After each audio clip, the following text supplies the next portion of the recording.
Bonjour et bienvenue. Aujourd'hui, on s'attaque à un problème très concret qui peut toucher n'importe quel immeuble, la fuite sur une colonne principale.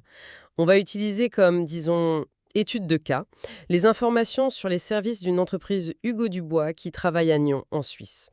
L'idée, c'est de comprendre les enjeux et les solutions modernes pour ce type d'urgence. Notre objectif, ce n'est pas de faire la pub d'une société, hein, mais plutôt d'extraire de cet exemple des principes clés, des leçons utiles pour la gestion d'un bâtiment. Parce qu'une fuite sur ces grosses canalisations centrales, c'est jamais anodin. Les conséquences, ça va des problèmes sanitaires, aux infiltrations qui coûtent cher, et même jusqu'à des rénovations lourdes si on n'agit pas vite. Eh bien, alors, commençons par le cœur du problème. Pourquoi une fuite sur une colonne principale est-elle vue comme une urgence critique? Bien plus qu'une petite fuite sous un lavabo, par exemple. Oui, alors, la différence fondamentale, c'est vraiment l'impact potentiel. Une colonne principale, qu'elle amène l'eau ou qu'elle l'évacue, par définition, elle dessert plusieurs logements, voire tout un immeuble. Donc, une rupture ou une fuite à ce niveau, ça ne reste pas dans un seul appartement, quoi. L'eau, elle peut se propager très très vite, verticalement, horizontalement. Elle s'infiltre dans les planchers, les murs, les plafonds, les gaines techniques. Ça peut toucher vraiment beaucoup de monde, résidents ou locaux commerciaux. Du coup, les dégâts matériels ils peuvent devenir considérables en très peu de temps. On parle de structures abîmées, d'isolation foutue, de revêtements à refaire. Et puis, il y a aussi l'aspect sanitaire. L'eau qui stagne, les moisissures qui se développent, et souvent, il faut couper l'eau partout pour intervenir. C'est une situation qui perturbe vraiment gravement la vie de l'immeuble. D'où l'urgence, mais l'urgence absolue, d'intervenir vite. Chaque heure qui passe, ça peut aggraver la situation et faire exploser les coûts. Avant, une Très grande réactivité. Ça se traduit comment concrètement sur le terrain? C'est un standard ou c'est un argument spécifique à eux? Dans ce contexte de fuite sur colonne, la rapidité d'intervention, c'est le critère numéro un qu'on attend d'un service de dépannage spécialisé. C'est vraiment ça. L'info spécifique pour Nyon parle d'une disponibilité en quelques minutes et souvent une intervention possible dans la demi-heure. Et ça pour toute la ville. C'est un engagement fort, hein, parce que tenir ce délai, ça demande une organisation logistique pointue, des équipes dédiées, des véhicules bien équipés, une bonne connaissance du secteur. Alors, ce niveau de rapidité n'est peut-être pas universel, mais c'est clairement l'objectif des entreprises sérieuses sur ce créneau des urgences critiques. Le temps gagné au début, c'est autant de dégâts évités, quoi. D'accord. Donc, arriver vite, c'est crucial. Mais une fois sur place, il faut trouver précisément la fuite, surtout si elle n'est pas visible tout de suite. Les documents insistent sur l'utilisation de techniques modernes de détection. Qu'est-ce que ça change par rapport aux anciennes méthodes et pourquoi c'est si important pour les colonnes principales? Ça change fondamentalement la donne. Vraiment. Historiquement, face à une fuite sur une colonne cachée ou encastrée, la méthode c'était souvent destructive. On cassait le mur, le sol, parfois sur une grande surface, en suivant l'humidité jusqu'à trouver l'origine. C'était long, ça coûtait cher et c'était très très perturbant pour les occupants. Les techniques modernes qu'on appelle non destructives ou peu destructives, elles révolutionnent complètement cette étape. On parle par exemple d'inspection vidéo avec une petite caméra endoscopique, de détection acoustique où on écoute le bruit de la fuite, de thermographie infrarouge qui repère les différences de température dues à l'eau, ou même d'injection d'un gaz traceur inoffensif dans le tuyau. Ces méthodes, elles permettent de localiser la fuite avec une grande précision, parfois au centimètre près, sans avoir à démolir pour rien. C'est fascinant comme approche, ça.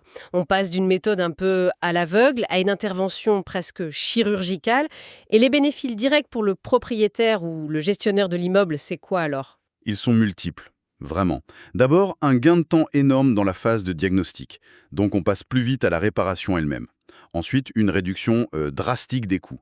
Moins de démolition, ça veut dire moins de travaux de maçonnerie, de peinture, de carrelage à refaire après. Et enfin, et c'est pas négligeable du tout, une minimisation énorme des désagréments pour les habitants. Moins de bruit, moins de poussière, l'intervention peut être plus courte. C'est particulièrement important dans un immeuble occupé. Cette capacité à vraiment cibler l'intervention, c'est un marqueur de professionnalisme aujourd'hui. D'accord, la localisation est plus précise, moins invasive. Bon, passons à la réparation elle-même. Les sources parlent d'un devis sur mesure, d'une qualité de réparation irréprochable et de conseils d'entretien. Comment tout ça s'articule en pratique? Le devis sur mesure, par exemple, comment on garantit qu'il est juste dans une situation d'urgence où le client est souvent sous pression? C'est une bonne question, ça. Le devis sur mesure, justement, Par opposition à un forfait qui serait peut-être mal adapté, il vise la transparence. Normalement, il doit détailler les actions prévues, les coûts associés, en fonction de la situation précise, le type de tuyau, plombe, PVC, cuivre, l'accessibilité, l'ampleur de la réparation à faire. L'équité, ça repose sur le professionnalisme et l'éthique de l'entreprise.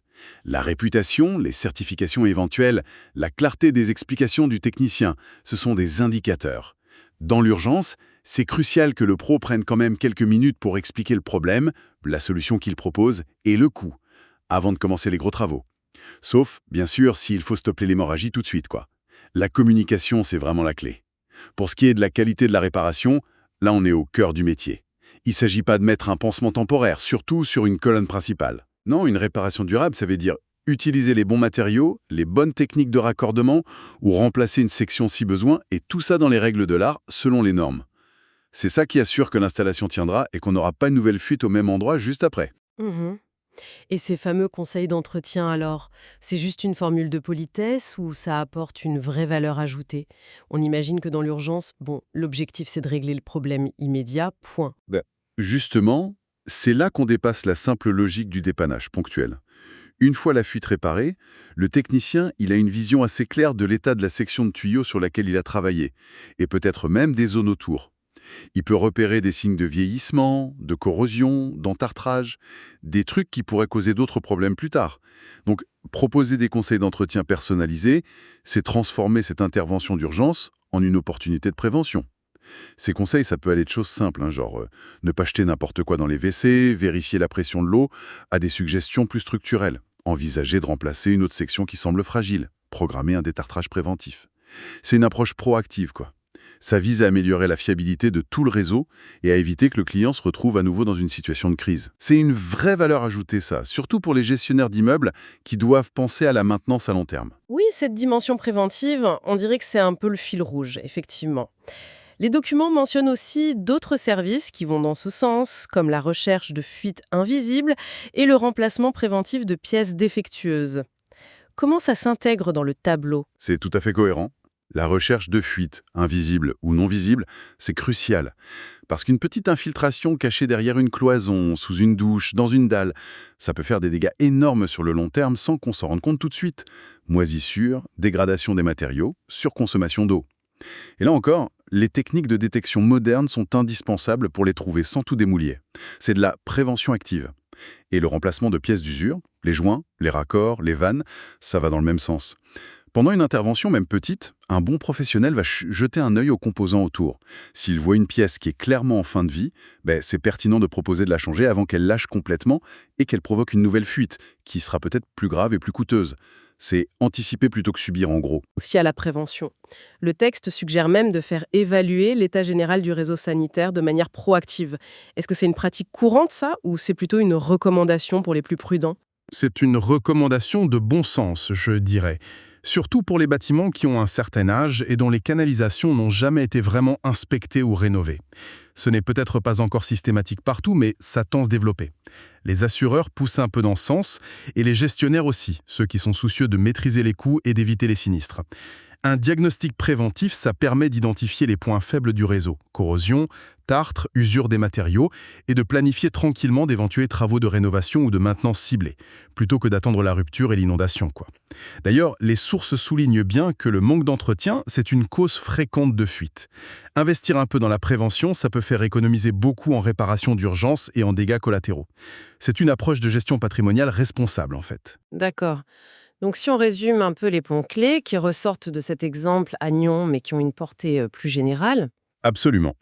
Ce cas illustre bien, je trouve, les caractéristiques d'une gestion moderne et efficace des urgences de plomberie sur les réseaux collectifs. Premièrement, la réactivité absolue. C'est non négociable. L'objectif des 30 minutes dont on parlait, c'est un bon indicateur de performance.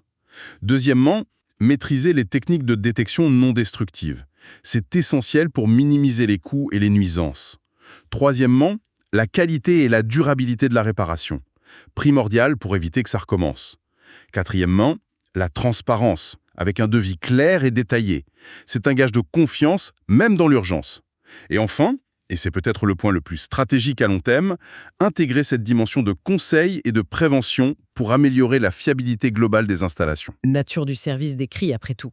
Mais cette insistance sur la prévention, sur les conseils d'entretien, sur l'évaluation proactive des réseaux, ça soulève une question intéressante, je trouve. Au-delà de l'intervention immédiate, qui est indispensable en cas de crise, est-ce que la valeur ajoutée la plus significative pour les propriétaires et les gestionnaires d'immeubles, à terme, ce ne serait pas justement cette capacité des professionnels à accompagner une maintenance plus intelligente, plus préventive des infrastructures, surtout quand on voit l'âge d'une partie du parc immobilier? L'objectif ultime, finalement, ne serait-il pas de rendre ces interventions d'urgence de plus en plus rares grâce à une meilleure connaissance et un meilleur entretien du patrimoine? C'est sans doute une piste à méditer pour une gestion plus durable et plus sereine des bâtiments.